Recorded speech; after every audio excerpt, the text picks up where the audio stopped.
So the idea here is, what if you could sketch something on Photoshop and then iteratively generate over it until you have a high fidelity concept that actually matches the image you have in your head. Generative AI obviously is a hot topic right now. It's all very exciting and also very hypey.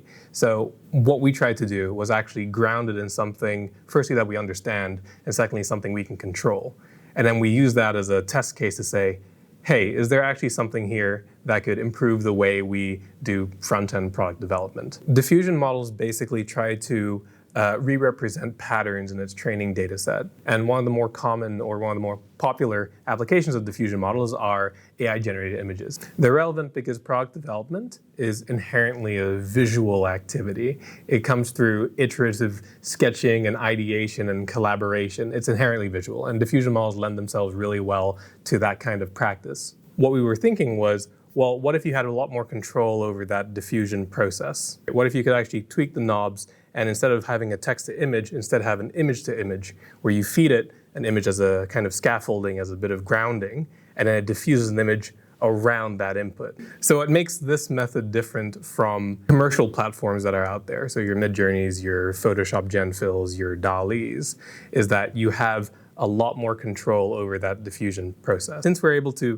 build it from the ground up, it means that we have ultimate control over how does it actually take in images, how much noise do we want injected, how much creative liberty, in quotations, do we want the model to actually take when it goes ahead and diffuses these new images. In a nutshell, what's the current limitation? What are current limitations?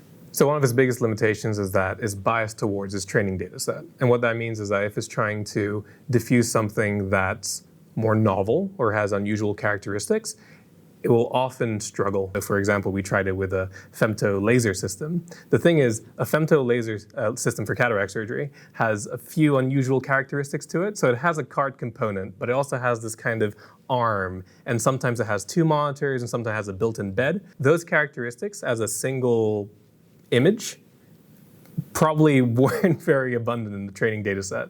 And what that means is when you're trying to recreate that, and especially when you're trying to constrain in a certain way using your input image, then the outputs become a lot more variable. It really fights back and tries to turn it into a car, or it tries to turn it into a helmet. We've actually demonstrated it, we've built it, we've shown it to experts, and here are their intuitive feelings about it.